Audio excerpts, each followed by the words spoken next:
karena ia memaknakan kurban itu sama dengan sedekah. Nah, kalau Imam Asy-Syafi'i membedakan, jadi hewan yang disembelih pada tanggal 10 Dzulhijjah sampai dengan 13 Dzulhijjah itu disebut dengan udhiyah. Udhiyah ini adalah perintah untuk yang masih hidup. Nah, ketika yang sudah meninggal diikut sertakan, maka kata Imam Asy-Syafi'i itu tidak masuk dalam udhiyah. Nah, pada fakta di lapangan kan kita campur aduk, ngaku bermadzhab Syafi'i, tetapi dalam pelaksanaan banyak yang enggak lurus kepada pendapat beliau, terutama di dalam masalah kurban. Seringkali kita dengar yang berikutnya adalah kurban atas nama almarhum, almarhumah. Kata Imam Asy-Syafi'i boleh saja almarhum atau almarhumah yang sudah meninggal ikut sertakan kalau ketika ia masih hidup ia bernazar atau ia berwasiat, maka itu adalah hutang, maka harus ditunaikan kepada ahli waris, maka boleh diikutsertakan. Tapi kalau tidak ada nazar, tidak ada wasiat, maka tidak menjadi perintah bagi yang sudah meninggal dunia untuk berudhiyah atau berkurban. Nah, saya menyampaikan ini di banyak tempat ditentang, Pak. Karena kebanyakan orang melaksanakan ibadah kurban ini adalah dari turun temurun, dari budaya ke budaya. Kecilnya lihat begitu, dewasa dipraktekkan begitu. Jadi sudah terbiasa di antara kita kalau kurban itu atas nama banyak anak. Kadang seorang anak ingin berbakti kepada orang tua dan menunjukkan kasih sayangnya, dia lakukan itu. Padahal sudah anaknya saja yang berkorban, maka otomatis orang tua akan ikut kebaikan itu. Idza mata ibnu Adam in qada'a amaluhu illa min thalath.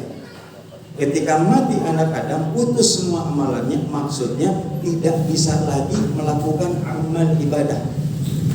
Udah mati, sholat udah nggak bisa, ngaji udah nggak bisa. Tetapi ada 3 amalan yang dengannya meskipun ia meninggal dunia, dia masih mendapatkan aliran pahala dan menambah dalam catatan amalnya dia. Yang pertama, shadaqatin jariyah, yakni sedekah yang mengalir.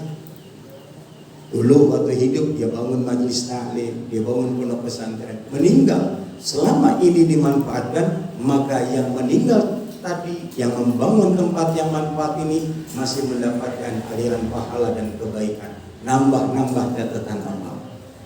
Yang kedua, au ilmin yuntafa'u bihi, ilmu yang manfaat. Orang tua dulu waktu masih hidup ngomong begini, nah ngaji, datengin majelis taklim, jangan nggak nambah ilmu, karena ibadahmu diterima oleh Allah berangkat dasarnya itu dari pengetahuan. Tanpa ilmu, bahwa raddun, maka tertolak ibadah itu. Lalu orang tua meninggal, loh anaknya setelah dewasa punya rezeki, maka ia ingat betul apa yang dipesankan oleh orang tua dulu ketika masih hidup. Salah satunya adalah jangan tinggalkan ibadah dengan ilmu pengetahuan yang kau punya. Maka omongan orang tua dulu sewaktu hidup dia amalin. Lalu anak itu kemudian dengan rezekinya dia berudhiyah atau berkorban, maka otomatis orang tua akan mendapatkan aliran pahala atau kebaikan dari yang dilakukan oleh itu anak. Jadi nggak usah repot-repot mencantumkan nama orang tua yang sudah meninggal dunia yang juga nggak berwasiat dalam urusan udhiyah. Jadi anak saya bapak otomatis cantumnya. Dan yang ketiga, waladun salih yad'una, anak yang baik yang mendoakan kedua orang tuanya. Maka 3 amal ini meskipun bukan almarhum yang melakukannya, tapi keluarganya atau orang lain, maka akan tetap mengalir pahala untuk almarhum. Itulah yang menjadi alasan kenapa dalam mazhab Imam Asy-Syafi'i orang yang meninggal tidak sah dalam udhiyahnya, karena tidak sama udhiyah dengan sedekah, walaupun di dalamnya itu ada nilai berbagi. Itu dulu dipahami. Ya, makanya saya lebih asik menyebutnya udhiyah ketimbang kurban. Saya lagi tunggu-tunggu nih, ada panitia, kalau dia bikin spanduk Sepanduknya tulisan begini, menerima dan menyalurkan hewan udhiyah. Ya, jadi kurban itu secara bahasa maknanya lebih luas. Kalau udhiyah spesifik, kambing, kerbau, sapi, unta, domba yang telah memenuhi syarat secara hukum fikih dipotongnya tanggal 10 sampai 13 Dzulhijjah, itu namanya udhiyah.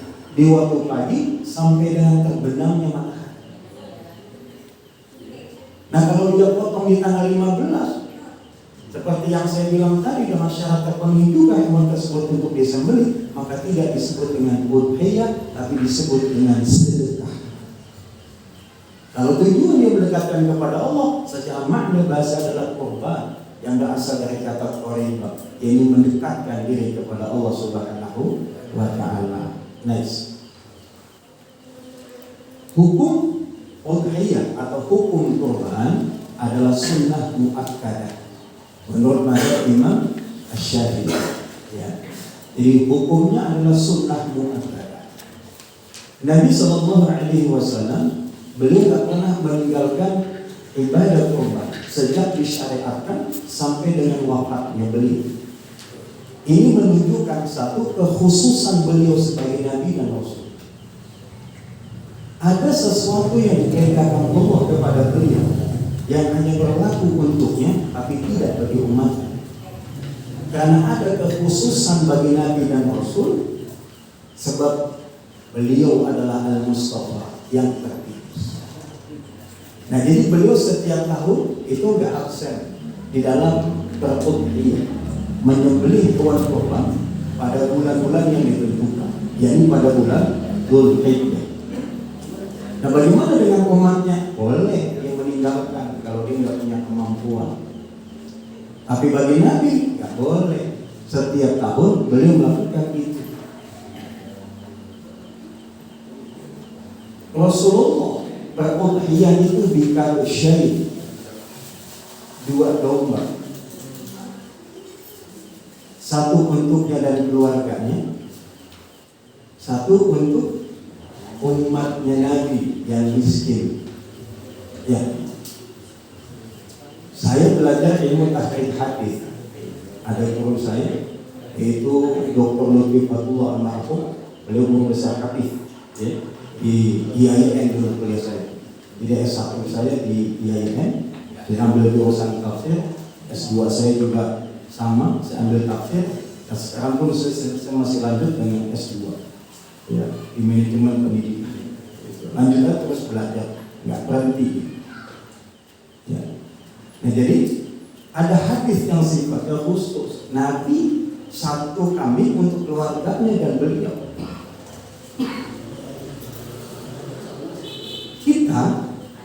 Saya mengambil pendapat ulama, satu kambing satu orang. Karena di dalam kurban itu ada banyak hikmah. Salah satunya adalah berbagi. Dengan berbagi itu akan tumbuh rasa mahabbah, tahaddu wa tahabbu. Jadi kasih dia hadiah akan muncul rasa cinta. Yang anak muda yang kalau cintanya ditolak mulu, kasih dia hadiah. Lama-lama dia akan bertekuk lutut dan dulu langkah dia punya hati itu perempuan. Konsep itu. Kenapa ada laki-laki tua perempuan yang muda, laki-lakinya biasa aja, perempuannya luar biasa. Mau bagi mulu kan? Perempuan mana yang agak telak dibagi mulu? Tiap bulan ganti HP dibagi, bulan depan Samsung, berlakunya lagi Oppo. Motor dibeli, mobil lagi dipesenin, rumah lagi dibangunin. Siapa yang gak terlepak-lepak? Hadiah itu akan memunculkan rasa cinta. Itu konsep. Ya. Nah, jadi kekhususan Nabi nggak juga mesti menjadi keumuman bagi umat. Nggak kebayang kalau Prabowo tahun ini korban 2 kambing. Satu buat beliau dan keluarganya, satu lagi buat rakyat Indonesia yang muslim. Semua ada yang nyatek, ada yang motong, nggak ada yang ramai. Kebayang kan? Tetapi silakan yang mengambil pendapat satu kambing untuk keluarganya, silakan. Dalilnya memang ada hadis. Tapi yang mengambil pendapat satu kambing satu juga silakan. Banyak ulama yang menguatkannya. Jadi nggak usah ikut tentang satu kambing, satu jiwa, kamu untuk banyak orang. Ini kadang kan kita ikut persoalan yang kronia di masyarakat. Yang kampung bangun masjid karena beda sama kampung Solo. Majelis taklim dibangun banyak, beda dia sama kita. Kita mah begini, dia mau begono. Begitu mulut umat Islam, gak pernah berkembang. Orang lain udah meneliti antariksa, lah kita masih antar kampung. Kita masih antar khilafiyah. Sudahlah berhenti. Silakan saja kalau ada dalil yang mendukungnya, jalankan itu. Ya. Kemudian selanjutnya, ya, tentang keutamaan. Tadi pengertian sudah, kemudian hukumnya sudah. Jadi hukum kurban itu sunnah muakkadah. Keutamaan. Keutamaan ada dalam satu hadis, walaupun banyak keutamaannya. Ini saja saya cantumkan. Ya.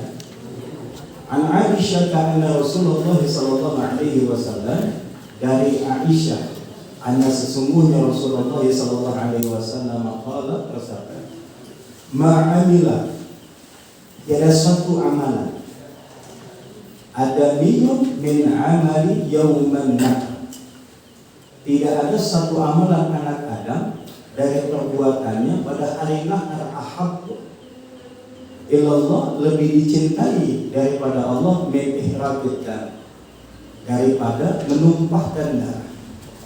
Artinya berudhiyah atau dia berkorban. Nah, jadi bagi mereka nanti yang akan melaksanakan penyembelihan atau udhiyah atau korban, dia telah melakukan satu amal perbuatan di hari itu yang paling dicintai oleh Allah. Maka tadi hebat Ustaz Rafiuddin bilang, kita punya target korban dari kita dan untuk kita. Sudah ada 70 mudhahi, 70 mudhahi. Itu satu prestasi yang luar biasa. 70 aja kalau dia kambing berarti 70 kambing. Kayak apa itu motongnya itu? Golongnya aja segitu banyaknya itu, maka disiapin itu. Kalau kita tajam tuh kagak itu ya. Itu dia. Kita cek gitu ya. Nah, jadi dia telah melakukan satu amal yang dicintai oleh Allah. Karena nggak ini. Pengen sesuatu, salawatin aja dulu. Karena dengar nggak? Pengen mobil beli cakep, pusat kalau motor cakep nih. Nonggeng lagi itu motor. Kenapa pulang udah kayak beduk. Salawatin aja itu. Coba tuh kita, bagaimana kemudian orang bersalawat kepada Nabi, kemudian hajatnya kabul.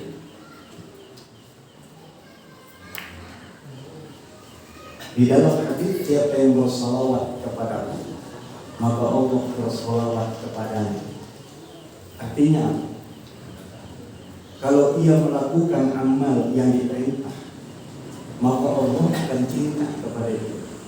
Kalau Allah sudah cinta sama dia, apa yang dia rasa butuh di dunia ini, maka dengan mudah Allah memberikannya. Nah, tanggal 10 sampai 13 adalah ayyamun nahr, hari-hari berkorban. Berarti kita lagi ngundang cinta Allah untuk kita.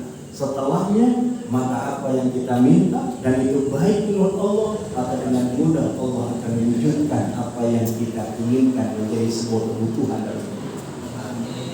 Gampang kan? Jadi nggak ada umat Islam bilang susah banget hidupnya, nggak ada. Lu kok bisa nuduhan kesusahan yang lain? Maka enggak. Karena dia tidak paham betul bagaimana mengundang rezeki. Saya tuh kalau doa begini, ya Allah bilangin sama rezeki, ini hamba yang lemah ada di sini. Begitu kalau saya mau doanya. Saya tulis di status, wahai rezeki, hamba ada di sini.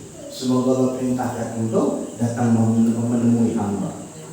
Jadi jangan ya Allah, tentukan di mana rezeki. Udah ada Allah kasih rezeki. Cuma persoalannya Allah yang maha pemilik rezeki, sudahkah kita undang cintanya untuk kita? Dan kita bakal lebih cinta sama seseorang itu, apa yang dia minta bakal dikasih apa enggak? Saya tanya, Bapak cinta nggak sama anak? Cinta. Anak minta sesuatu, bapak agak punya, bapak berupaya untuk ada-adain yang kagak punya tadi. Betul apa enggak? Nah bagaimana Allah sama kita coba? Kalau Allah udah cinta sama kita undang cinta Allah dan lakukan perintah yang katanya dicintai banget amal itu sama Allah, lakukan itu. Ada banyak kesempatan amalan-amalan yang Allah cintai, tapi kita nggak ambil amalan itu, kita cuek aja. Kita lebih senang ngumpulin bambu bikin sate ketimbang kita ngumpulin duit untuk mencoba. Menjelang Idul Adha ngumpulin barang tuh, ngumpulin tusuk sate, bukannya ngumpulin duit dibeli. Kita ini kadang kepengen mendapat sesuatu yang istimewa, tapi nggak pernah mau masuk di dalam keistimewaan itu. Nah keutamaan kurban itu kita akan mendapatkan cinta dari Allah. Cinta dari Allah. Nah kalau Allah udah cinta, selesai itu apa yang kita minta, mudah Allah wujudnya. Makanya IAI nggak ada yang miskin tuh. Punya pesantren, punya majelis taklim, punya sekolah, mudah. Berapa itu duitnya kalau dihitung-hitung? Nggak ada yang susah. Kenapa? Dia tahu dekat kepada Allah itu adalah kunci kebahagiaan hidup dunia dan akhirat. Next. Dan kurban dalam Quran dan hadis seperti itu sudah lewati, sudah paham semua. Ustaz Fafiuddin mengerti semua di sini ya. Lanjut. Ya, nah ini. Ini. Tata cara menyembelih hewan kurban rukun syarat dan doanya. Ya. Yang pertama, penyembelihan hewan kurban dia harus terpenuhi 4 rukun di dalam. Ini buat siapa nih? Buat yang jaga, buat dabih. Ya. Buat tukang potong, ada yang potong-potong aja dengan meter rukun. Di dalam fikih itu Pak, mau di bab sholat, mau di bab wudu, itu ada namanya rukun. Mau di bab kaki, jadi ada syarat, ada rukun. Kalau saya sering kasih tahu jemaah gampang pahamnya gini aja. Syarat itu apa? Syarat itu sesuatu yang ada di luar pekerjaan. Kalau rukun itu sesuatu yang ada di dalam pekerjaan. Saya mau tanya sama Bapak dan Ibu sekalian, wudu itu syarat apa rukun?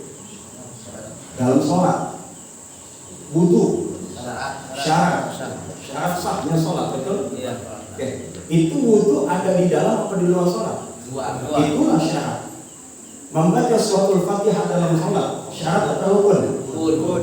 Baca Al-Fatihah adanya di mana? Di dalam pelaksanaan sholat. Maka rukun menyembelih itu ada pada saat pelaksanaan. Si dzabih ini, si penjaga ini, maka wajib dia mengetahui rukun, karena ibadah yang akan dilakukan tanpa ilmu tertolak ibadah tersebut. Kebayang apa? Kalau ada orang titip amanah umayyahnya kemudian dipotong, yang potong nggak ngerti pengetahuan tentang ini, bagaimana hukum udhiyahnya itu?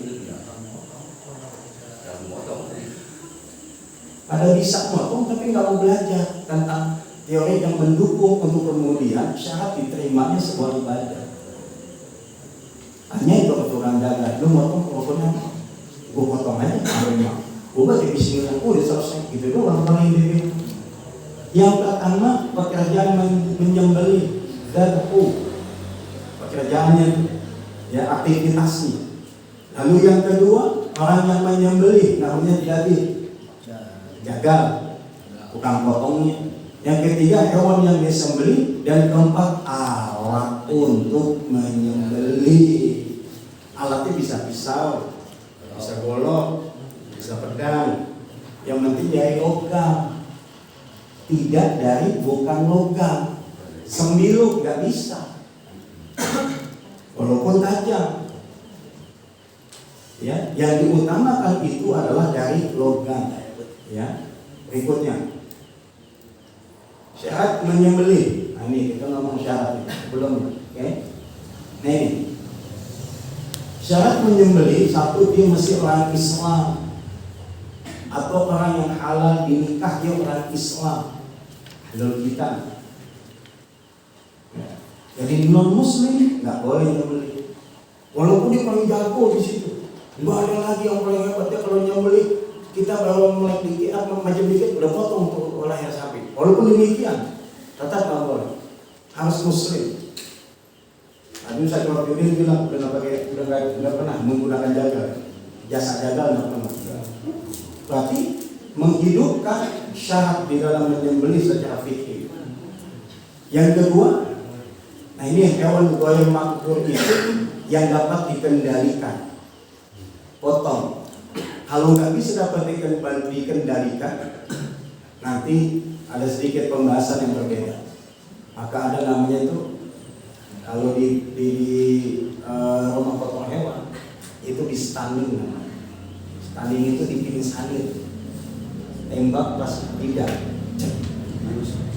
pingsan itu harus cepat karena dalam hitungan berapa detik dia bangun. Cuma yang menjadi pertanyaan itu dia pingsan apa mati? Membedakan pingsan dan matinya gimana? Sedangkan ketika di stunning itu jatuh langsung selesai, nggak pakai dipegang-pegang. Nanti kita akan bahas metode stunning itu bagus atau tidak untuk dikonsumsi dagingnya, ya ketimbang secara sadar kita menyembelih hewan tersebut. Nah, jadi kalau masih bisa dikendalikan, sembelih. Tapi kalau tidak bisa dikendalikan, maka ada beberapa cara. Salah satunya stunning yang memang dilegalkan oleh Majelis Ulama Indonesia.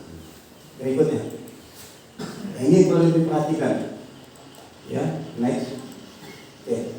Hal-hal yang harus diperhatikan.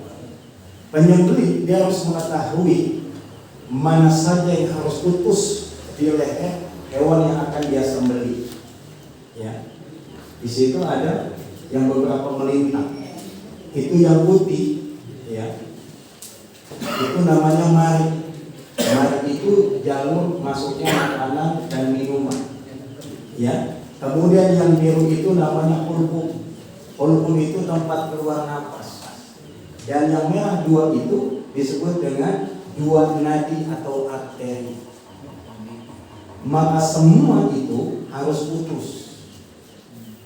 Apabila ada salah satu yang tidak putus, maka di dalam mazhab Imam Syafi'i dihukumi makruh, tidak haram. Makruh saja. Nah, kata beliau, kalau kita menyembelih itu dibuatnya dari sini, ya, ini, mulai dari sini, tapi ke sini otomatis akan putus. Jadi nggak perlu ngisi. Ini namanya unuk lehernya. Jadi dibagi 3 bagian. Boleh nggak orang menyembelih di sini? Boleh. Boleh nggak menyembelih di sini? Boleh. Dan yang apel yang mana? Di sini, kan di sini ngumpul jadi satu semua. Ada orang potong di sini kan, ini terlalu jauh nih, takutnya saya ke sini, ini nggak putus. Yang sapi suka bangun lagi atau kambing bangun lagi, yang potongnya di sini. Di satu dia nggak putus ini, dia masih nyambung ke otaknya dia. Nih. Tapi kalau dia potong di sini, juga kadang dia nggak putus dua ini, sampai sini aja nih. Tapi kalau dia potong yang di sini, kalau di dalam ilmu tajwid namanya adalah salki, ya, di ujung halak sini, itu otomatis ngumpul semua di sini, langsung putus. Maka dia 2 atau 3 jari di bawah kuping nanti. Saya coba praktekin. Ya, pas ini saya. Nanti ada video saya yang beli itu bisa ditayangkan. Ya, ke sini bisa. Putus semuanya langsung. Nah, Imam Syafi'i mengatakan cukup, ya, daerah hulqumnya saja yang putus.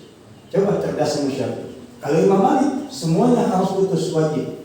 Kalau kata Imam Syafi'i cukup hulqumnya saja. Ternyata hulqum itu ada di atas hulqumnya ini. Nah, di atas ini otomatis kalau ini yang putus semuanya ngikut. Tuh. Langsung tarik. Nah, yang bagus bagaimana yang beli itu? Kalau saya sih modelnya tarik, Pak. Karena kalau kita motong dari atas, dari sini nih, ya, ini kadang ketika sapinya rebahnya dia miring banget, itu yang bagian bawah sini nih, itu nggak kena. Tapi kalau dia dari bawah tariknya, otomatis gampang banget ke atas. Nah, maka kemudian yang diperlukan selanjutnya, kita akan mulai masuk ke temanya. Selanjutnya, ini doa menyembelih kita lewati ya. Oke, kita lewati. Nah, ini alat sembelih. Itu wajib untuk tajam. Nah, bagaimana menajamkan? Saya akan coba praktekin di sini. Ya, saya akan mulai praktek dan pengenalan bilah dulu. Oke ya. Saya mana? Yang pakai wilayah